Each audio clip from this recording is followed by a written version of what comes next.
Pour comprendre ce que sont la vraie adoration et les vrais adorateurs, il nous faut regarder attentivement la parole du Seigneur dans Jean 4, 34. Nous avons dans ce seul verset la réponse à cette question si vitale. Ma nourriture est de faire la volonté de celui qui m'a envoyé et d'accomplir son œuvre.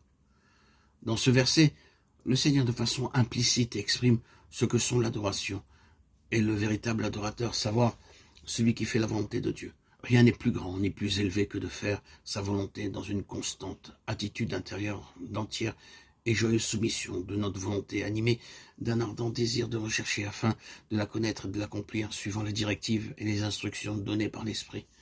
L'adoration n'est pas une question de langage, mais la soumission et l'obéissance joyeuse de l'âme à faire ce que Dieu désire.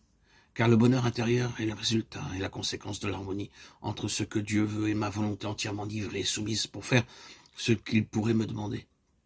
C'est ainsi qu'il m'accorde sa foi pour accomplir ce qu'il veut. Et cela signifie vie et marche par l'esprit. Ainsi, la preuve que nous adorons en esprit en vérité, c'est que nous marchons et agissons comme Christ. Christ vivait et connaissait en son esprit. Et aussitôt Jésus, connaissant dans son esprit, Marc 2,8. De même le témoignage de Paul, car Dieu que je sers dans mon esprit, Romains 1,9. Pour qu'il y ait adoration en esprit en vérité, il faut qu'il y ait accord et communion avec le Seigneur présent par le Saint-Esprit. Et mon âme entièrement soumise. Ainsi, trois choses sont réalisées. La vraie adoration par de vrais adorateurs qui adorent en esprit en vérité.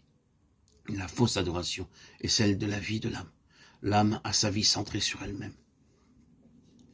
Tous ceux qui adorent ne sont pas cependant de vrais adorateurs. Bien que sérieux et sincère, la vie de l'âme est toujours prête à s'ingérer dans les choses de Dieu, car en elle se trouvent des mobiles et des intérêts qui lui sont propres. La vie de l'âme est empoisonnée et impure, parce qu'en elle, elle est la chair, dans son sens spirituel, et elle est opposée à Dieu. Car l'affection de la chair est inimitié contre Dieu. Romains 8, 7.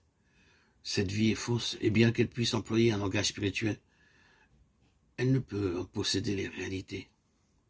L'âme désire Dieu pour elle-même, alors que l'esprit veut tout pour Dieu. La vie de l'esprit est constamment tournée vers le Seigneur et n'a aucune pensée pour elle-même. Le sentiment de n'être rien, n'avoir aucune pensée pour soi-même, est essentiellement l'œuvre de l'esprit en nous, quand la vie naturelle est livrée à la mort et que chaque jour nous marchons et vivons par l'esprit.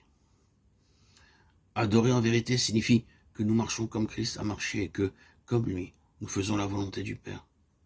Christ est la vérité de Dieu, l'homme céleste entièrement de l'esprit.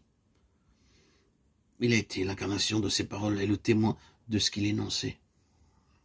C'est cela, l'adoration en vérité, être ce que sont nos paroles. Ainsi, là où le corps se constitue et se forme sous la conduite de l'esprit, nous sommes en présence de la vraie adoration, parce que Christ est la tête effective. C'est la première loi par laquelle Dieu obtient sa maison, son habitation, son corps, l'Église, à cause de l'adoration qui lui est rendue. C'est aussi le premier recouvrement de tout ce qu'Adam avait perdu.